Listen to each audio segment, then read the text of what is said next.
Celeb Savant, Barrett Edelstein. We're at Solid Gold Podcast in Randburg, Johannesburg, South Africa. With me as my guest, we've got Cito. Cito, welcome to the show. Thank you. Thank you very much. Thanks for having me. It's a pleasure. Okay, let's dive right in. Let's rewind. At what age, whether as a child or teenager, did you feel cool? I want to be in this creative world, this music world, and how did that journey progress? I would say it was in high school. I was really getting into secular music because up until the age of sort of 14, 15 or whatever, I was just brought up with gospel and classical. And, you know, you'd hear pop songs on the radio, but that wasn't really, wasn't really sort of endorsed at our home. Okay. Both of my parents are ministers, and so I was getting into Christian rock prior to that. And then I got into U2, which were like my window drug band into rock and roll, secular music. And then my friends, and I had by then moved to South Africa. And then friends of mine at school. Sorry, you were living? I was living in New York. Oh, okay. Prior to that. Okay. In Queens. Okay. And friends of mine at school had started a band, and I wanted to join the band, and they kind of like said, well, what can you play? And I was like, I don't know, what's missing in the band? And they're like, well, we've got 2 guitars, we've got drums, we've got vocals. So I said, okay, well, let me take up bass. And then I took up the bass guitar as my first instrument. And so, yeah, about the age of 15 is when I decided this is what I want to do. Did you know how to play bass guitar at that stage, or you just said, I'm going to do it and you just learned? Yeah. I didn't know how to play. My mom plays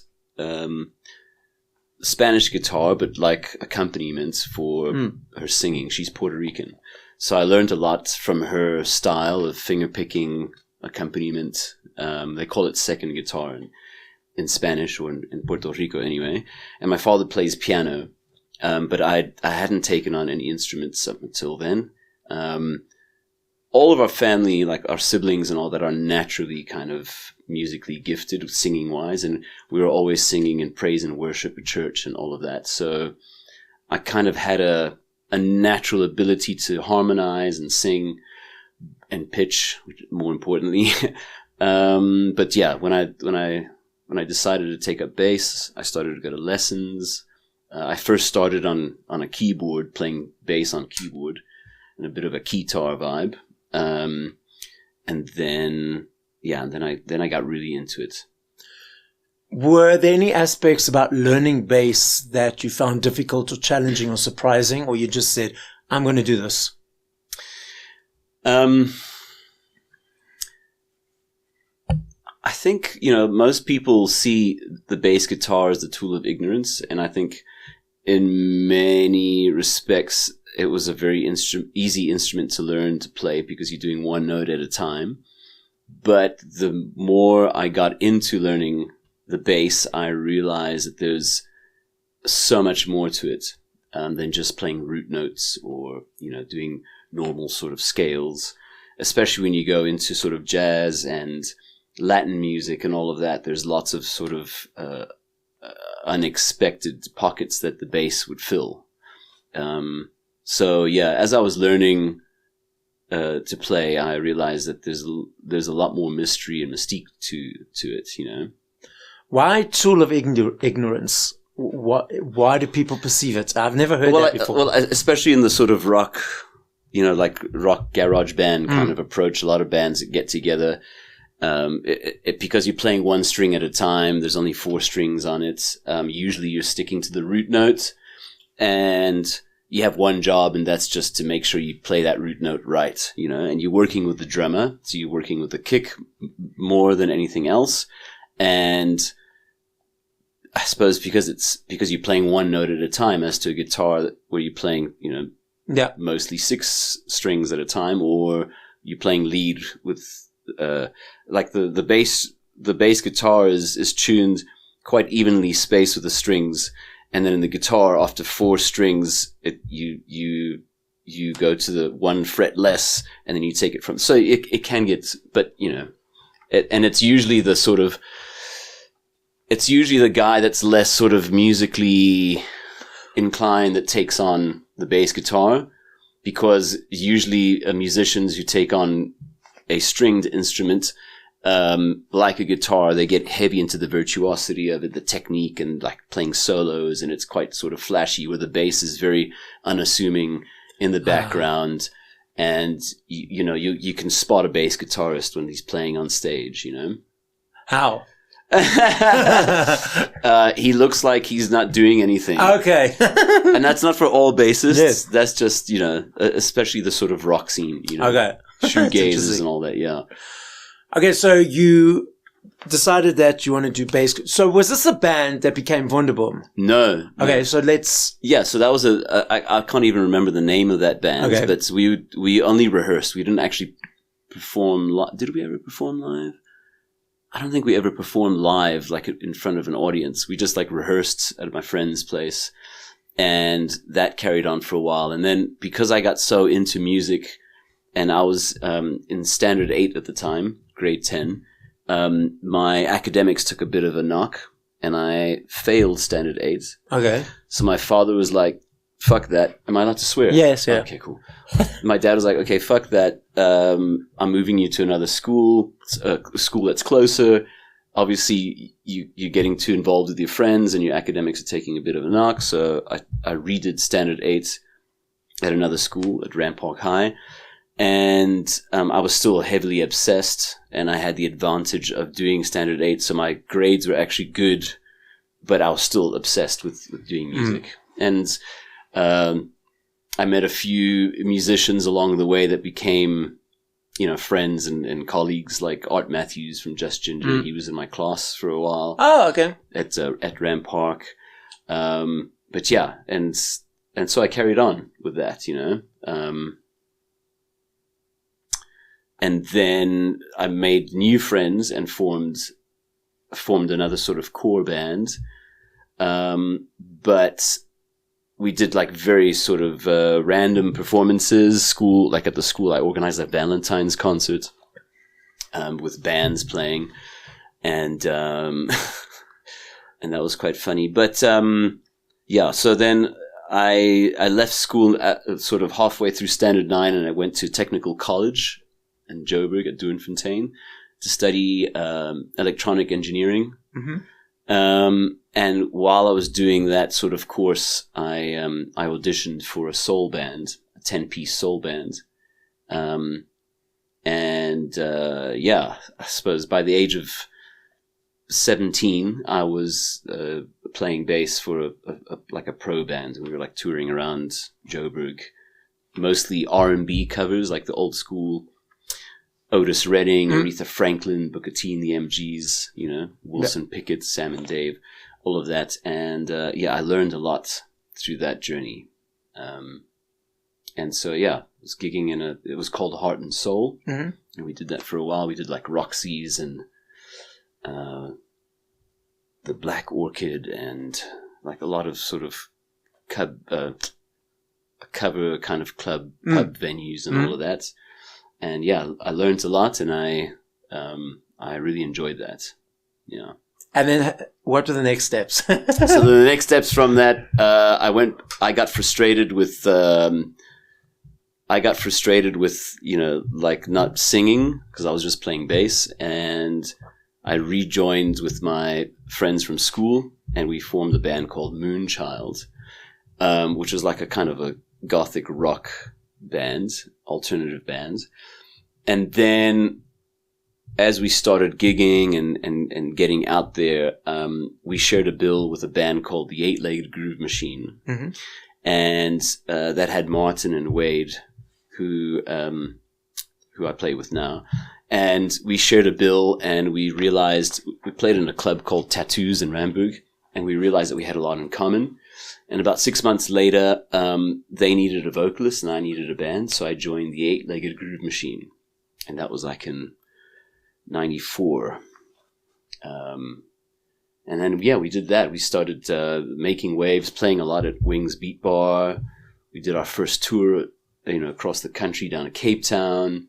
Neisner and Rustlers, and like lots of wonderful experiences and stories.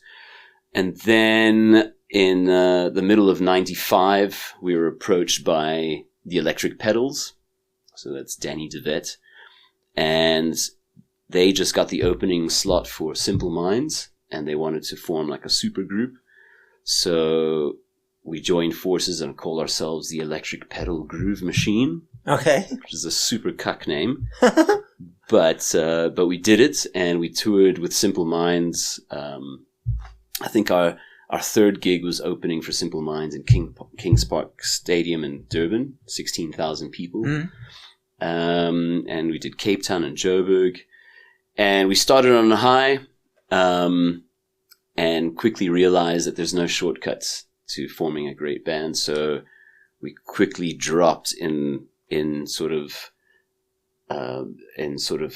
chemistry with each other, getting to know each other. Our songs were so different, from Eight-Legged Groove Machine to Electric Pedals. Electric Pedals were like this very accomplished band, very mature and established sort of rock band, nominated for SAMAs, and I don't know if they actually won an award, but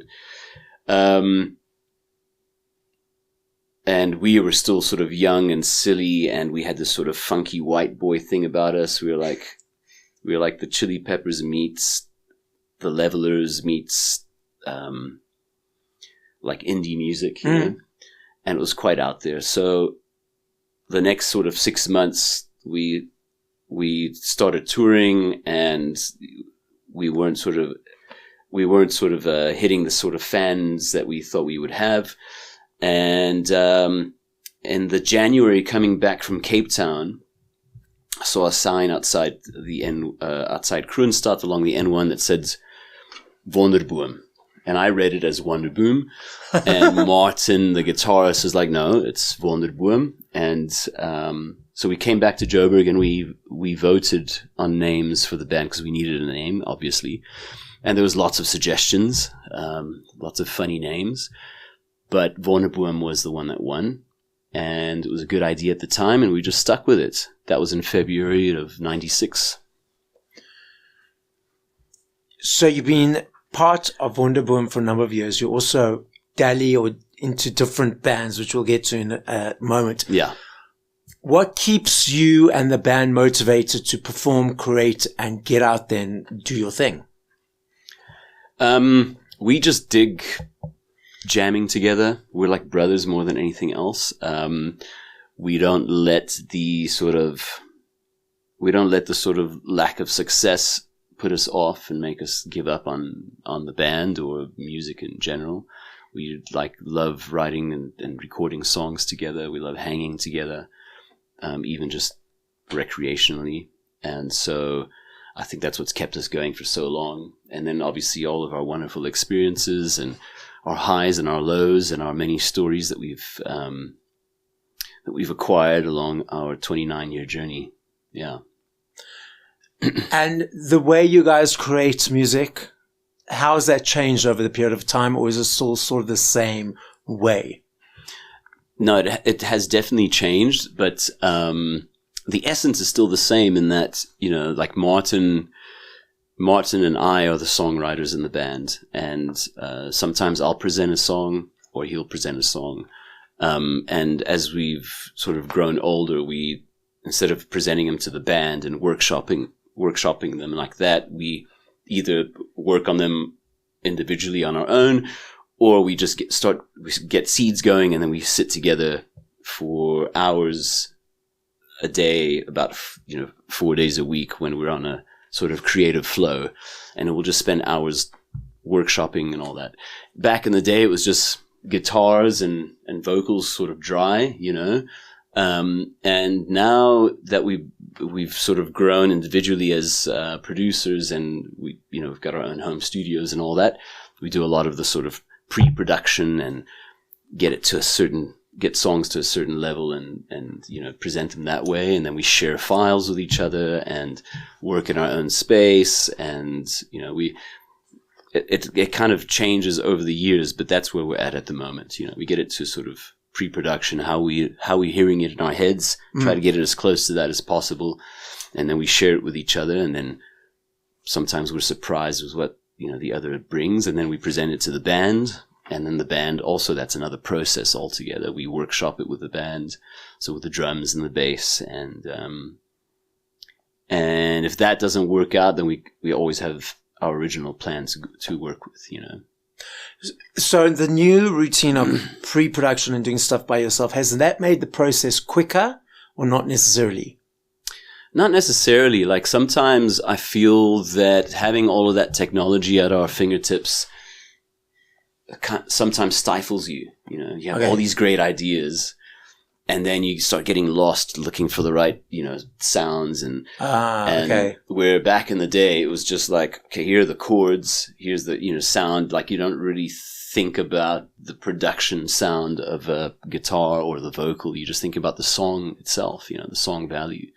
So in many ways it kind of balances out in productivity, but when the inspiration's there, and the guitar and the vocals and the lyrics all come to you at the same time, there's, that's timeless, that doesn't change. Tell us about the other, I know you've got different other bands that you play. Tell us more about them. Cool. So at one stage, in the sort of early 2000s, we, especially Martin was actually the first to have his first side project called Martin Rocker and the Six Shop. And because we were, in contract with ourselves and our management and then David Gresham Records at the time, there was a stupid clause in our agreement that we weren't allowed to play the same instruments in another band. So if you had another side project and you played guitar, you couldn't play guitar in that other band. You had to either do vocals or play drums or something else that wouldn't conflict with the band's, the overall mission, So he, to circumvent that, he got a wrestling mask, like a nice Mexican style wrestling mask, Nacho Libre style. Yeah. And he put it on to disguise himself, and he called himself Martin Rocker. That's where Martin Rocker came from. Okay.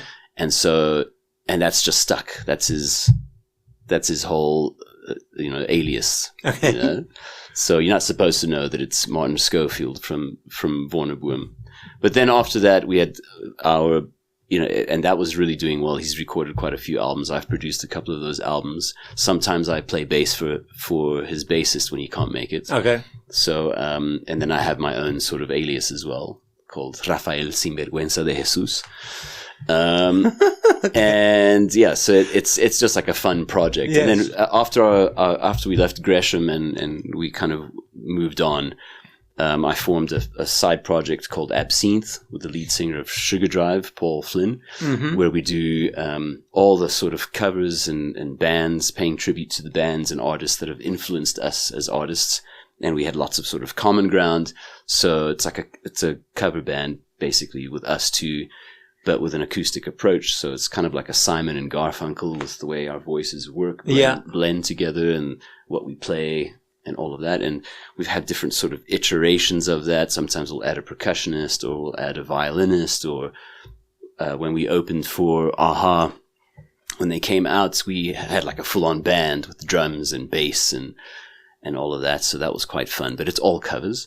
And then after that, I would say my next sort of cover band is the Spanish project called El Cantante, which kind of pays tribute to my roots. And it's all acoustic. And it's got Martin on guitar. So he plays lead and I play the second guitar and bass in the recordings and when we play live. And Rian van Rensburg on percussion, which is he's a wonderful asset for the band because he brings us the proper rhythms to all the different songs. And that's also covers, or mostly covers, and it's different styles, Latin styles, from mambo and rumba to salsa to cumbia to like kind of folklorica, Spanish, Puerto Rican style. So like I try to keep it sort of in that sort of vein or those parameters. So we try not to get too contemporary sounding like Despacito and all of that, you know, like we try to stick to the roots so that you have a sort of definite kind of sound. And then a couple of years ago, I formed, initially it was a solo project, but then I didn't like the solo sort of banner. So I formed another band called Blvd Hvnny, which is very dark, very semi-electro gothic. I sing in a different range, mostly more baritone than I do with Wonderboom. And a big thing for me with the side projects was that they shouldn't sound the same. They all have their own distinct sound and feel, and you know, even down to image and everything else. Otherwise, you know, what's the point? How did you choose the names for the various bands? Blvd Hvnny, Absinthè, and El Cantante? El Cantante. El Cantante. How were those names chosen? So El Cantante means the singer. Okay. And when I was in a business partnership with a woman called Colette Dawson, who was really driving me to do the Spanish thing, and in that sort of in that process of coming up with a name and putting the act together, I had watched the movie featuring what's his name? It's based on Hector Lavoe, Mark. Puerto Rican singer, J-Lo's husband. Mark Anthony. Mark Anthony, yes. Yes. So he starred in this movie, really cool movie called El Cantante. And I thought that's a cool name for the band. And so that's how that name came across. That's how I came across that name. Absinthè was, Paul and I, we've got this really silly rapport when he comes around to visit. We'll sit around, drink coffee, like during the day, sit around, drink coffee, smoke spliff, and come up with the most crazy, like, what ifs, you know, stories and stuff like that. And as we were trying to come up with names for the band, we wanted to be as sort of pretentious as possible. And Cravat was one of the first ideas for the name. Call ourselves Cravat. Like, none of us are French, but we thought it would be like a cool random name. And that fell away, and then we became Absinthè. But then we wanted to make it French, so we put like a back accent on the E, and we call ourselves Absinthè. Okay. So but it's got nothing to do with French. Like, the French are like, what the fuck are you doing, you know? But yeah, that's just us having fun. Very, very self-indulgence. At one stage, I wanted to change the name from Absinthè to Absinthè and change the S to TH. And so we were Absinthè for a day, just because we thought it would be funny to hear people pronounce our name. And then our then Afrikaans manager was like, I just don't get it, you know, like, and then like later on, he like phoned me and said, okay, I kind of get it, but every time I say it, it sounds like Absinthè. And I was like, okay, that's not going to work. Let's just leave it at that. Absinthè is what it is. And so we stuck with that. And then Blvd Hvnny, yeah, I mean, it's so hard to come up with an original name these days. I mean, the music world is just saturated. And one of the things I realized, because initially I was releasing the songs under the name of Cito, I realized that, because I was doing it independently, sort of through DSP distributors. I realized when I go into iTunes that my songs would get lost under another artist called Cito.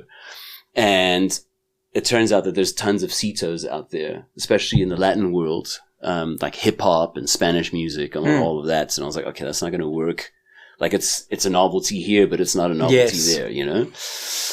So then just trying to come up with the best name, and I would like do numerology and the words, you know, like all these different sort of variations and coming up with different names. And like, and the one day we were having a bee swarm or beehive problem at our home.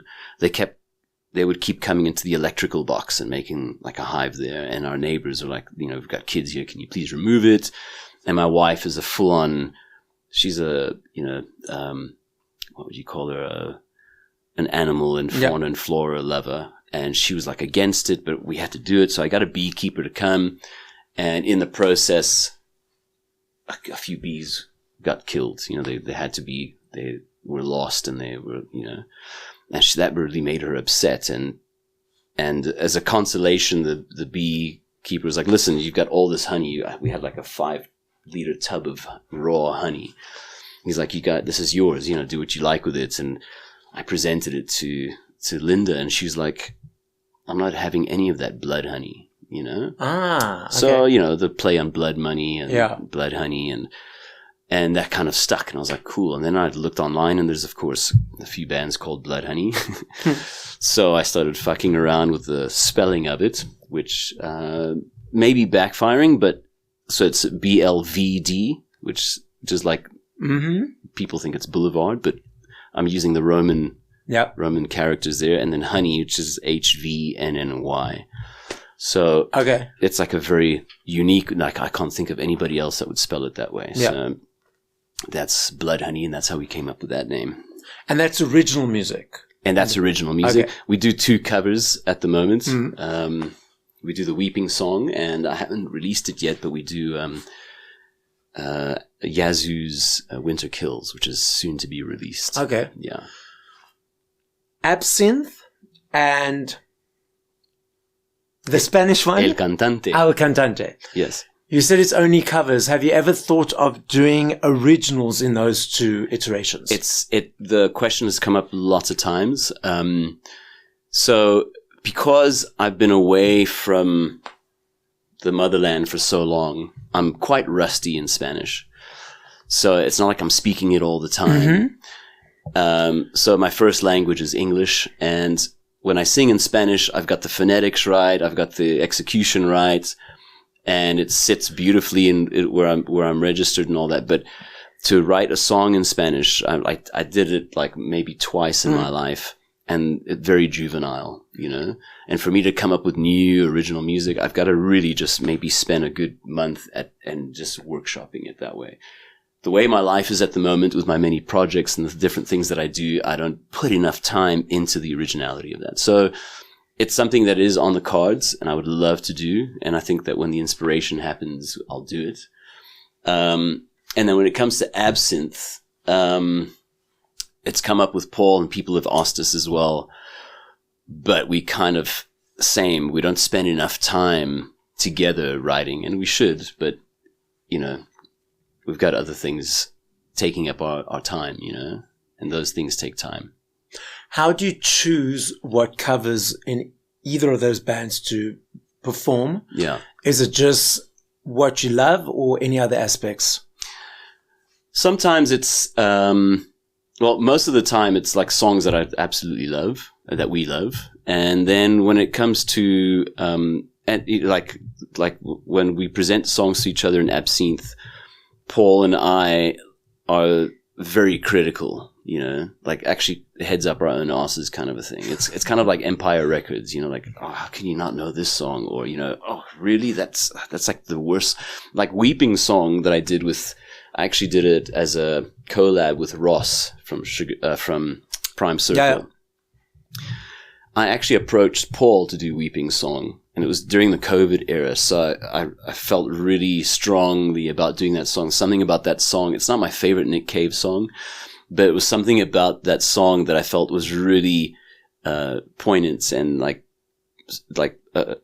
apt for the times, with lockdown and all the death that was happening around us. And everybody was quite miffed, to be honest. Yes. So, and I was fucking around on a lap harp that a friend of mine had given me, and I worked out the melody of the main sort of motif, and I was like, wow, maybe I should do it. So I phoned Paul about it, and Paul's like, nah, it's not my favorite Nick Cave song. You go ahead and do it. So I was like, okay, fuck you. So then I phoned Ross, and Ross came around, and he laid down the most gorgeous vocals. And it's the best sort of received Blood Honey song. It was Song of the Year on Mix FM when it was happening. Oh, wow. A couple of years ago. And we did a really cool music video for it. Like a one-shot video at Kitchener's in town. And that was lots of fun, you know. I like getting into character with some of these video projects with Blvd Hvnny. Blvd Hvnny has also become a big sort of outlet for my sort of visual kind of creativity. So it's almost like the songs are cinematic kind of underscores for scenes in a movie, depending on the movie, you know. Okay. That's the way I've approached them, and then the videos would then sort of capture that, you know.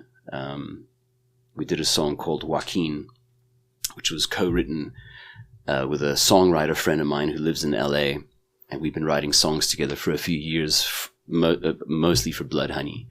Her name is Erin Alden, and she's really talented, and she's been really cool in helping me sort of develop and finish songs. I mean, I've got so many unfinished songs, musically and lyrically and all of that. And so we've been working beautifully over Skype for many years, and now we're like moving on to WhatsApp and whatever. But so we had this concept of this song where the name popped out at me called Joaquin. I was like, such a weird name, such a weird pronunciation for it. And it just kept calling out to me, and all of a sudden the song sort of writing itself musically. And then she developed the lyrics with me, and we started researching like who's called Joaquin out there that we can base this song on. And it turns out that there was this sort of Mexican Robin Hood back in the day, back in the gold rush days, named Joaquin Murrieta, that the story of Zorro was based on. Oh, okay. And he was kind of like persecuted by these gold prospectors, these American gold prospectors. And he was like, his wife was raped and killed in front of him, and he managed to escape, and he avenged his wife, and then he just carried on sort of robbing from all these prospectors, and he became quite a legend in that sort of California, New Mexico area. And so, yeah, we did this beautiful song, and then I had a great idea. I've been working with some really cool directors, but one major director called Blvd Hvnny, and he's already done like 2 videos with me, and we put all of our resources together, and we made this like Western themed horse riding, the music video. It's quite epic. And yeah, I submitted it to film festivals, and 5 different film festivals. We won the Gold Award. Oh, wow. Yeah. So yeah, it's like its own kind of thing. I kind of feel like I'm writing songs for Blvd Hvnny just to make music videos, you know. What's coming up over the next period of time? Which avenue is things happening, and which things are sort of on the back burner?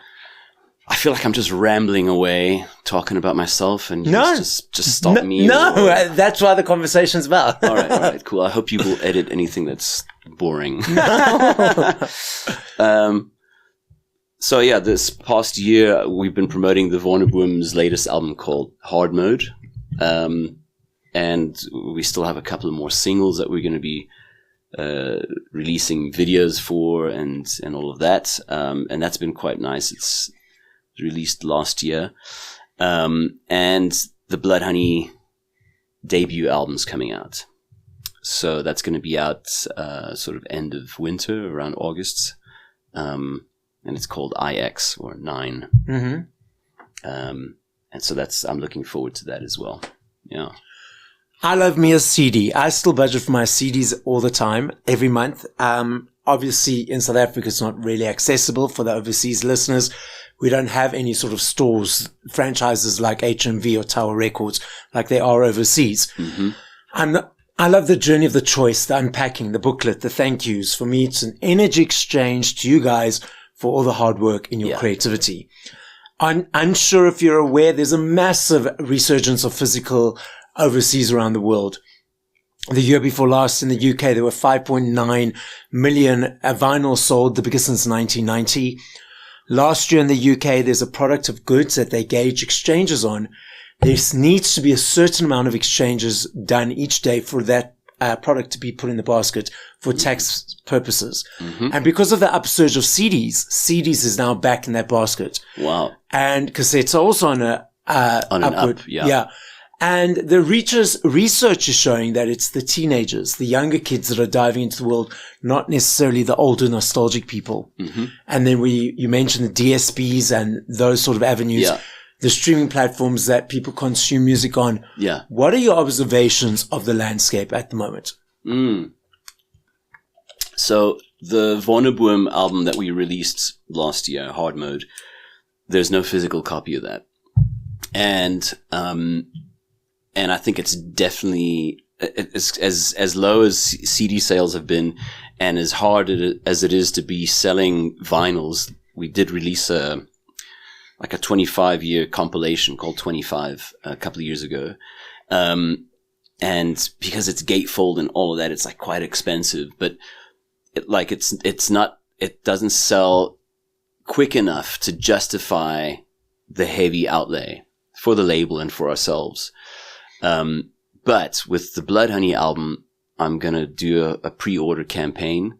The record company have agreed to match whatever is being pre-ordered, so at least we can get physical copies of that.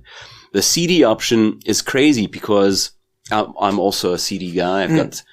I've been chucking away lots of sort of superfluous, and we've got doubles between me and my wife. We've got doubles of stuff.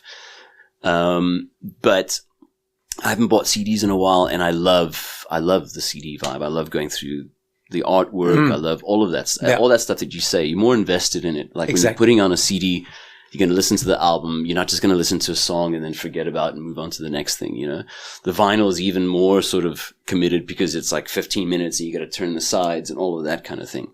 But I think people definitely want. I think there's definitely a desire for something tangible. Like even if you don't listen to this actual copy, you've got something to hold in your hands, and it's got to be, you know, at least like beautiful artwork. Like back in the day when CDs were in their high, I think, you know, a lot of bands and ourselves included kind of missed the boat there. Like we could have really just we could have put more effort into the artwork and making it something that people would desire, you know. But yeah, I think streaming, everybody knows it's just really just decimated the industry. And our merchandise in general, so t-shirts and caps and grinders and things like that, we've been giving our merch department some love over the past sort of 8 years or so, and it's really shown. People want something to take home. Yeah. So I think we're going to do that with Wonderboom as well, with our last album, just to give something. I mean, CDs, there's not many places you can play it. My laptop and my desktop still have CD drives, which is something I'm not going to let go of. Well, I was living overseas. I came back just before lockdown. And a couple of years ago, have still got all my CDs. They're still in their boxes, bubble wrapped from when I was moving, because I'm still in transition at the moment. But I wanted a avenue to play my CDs. And a lot of people said, there's no place to get CD players anymore, etc., etc. I went on to Takealot, and there were 50 to 100 options of CD players. And I had to narrow it down and narrow it down again. Yeah. And I got one. And the quality of sound is like enveloping compared to listening on a Bluetooth or a digital platform. Yeah. So there are avenues. Yes, they're not in cars anymore, but there are definitely areas and places to get them. Yeah, definitely. And if you just do an aux into your hi-fi or whatever you're playing your, but yeah, you're right. And like CD external drives and things like that, it's definitely doable. Yeah. Yeah. So it's just people haven't been buying. So we did a CD run of our 25 compilation, and they bought more of the vinyls than they bought the CDs. Okay. So it would be interesting to see now. When was that? Like, so that was like 4 to 3 years ago. Okay. Yeah. It would be interesting like I said, it's more difficult now, specifically here, but overseas they've got all those. In fact, last year, HMV on Oxford Street, the 5-story one, reopened. It had closed down and reopened because of the demand. The demand. Yeah, I saw that as well when we were in Dubai recently.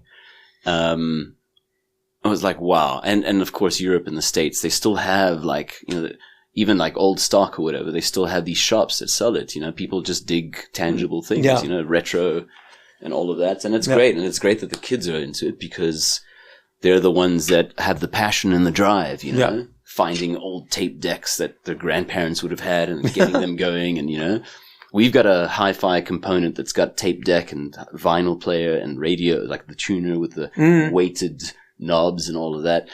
And it's the best. Like, it really is. There's a warmth to it. Exactly. There's like, it's a thing. You can have vinyl parties where everybody brings their favorite vinyl. You listen to that while you play games and and whatever, I've seen you a couple of times performing in different iterations. What do you enjoy about performing live? I dig the exhilaration in the vulnerability and just, something else happens beyond the rehearsal room or, singing on your own when you're live on stage, like when you're exposed to the elements and you're feeding off the energy of the crowd and the band, and something else takes over that, you realize you're just the sum of, that you're just one of the parts that as compared to the collective of everything. And just seeing what it does to the crowd and in turn how it makes me feel. There's been a handful of times where I've experienced the negative of that, where you just completely crash and, die on stage for whatever reason. And, luckily there hasn't been too many of those, but, there's something quite magic about performing live, putting it all sort of together, playing instruments, remembering lyrics, trying new songs. Like, I think it would be different if I wasn't doing new music in our sets. I think I would get bored. Because a lot of people expect the older songs, the classics or whatever, and we have to play them. But there's some that we leave out because we have to put new songs in. So we rotate them and we try different set lists and all of that. So it's always kind of fresh for me. I always get nervous. I always get excited and nervous, and the vulnerability, is that because it's in the moment, it's completely in that moment, and anything potentially could happen? Yeah. Okay. From like technical to my vocal delivery to rain. Attendance. Yeah. Like all sorts of things. Yeah. Now, those situations where things went negative or they weren't great experiences, how do you pick yourself up from that situation? It depends on what I'm doing. Okay. Like, when I'm in my sort of comfort zone of being in Wonderboom or something like that, I'm a little bit more relaxed and I bounce back easy and I can be honest and candid with the crowd. When you're doing something like theater, it's like you kind of like, you don't want to break that fourth wall.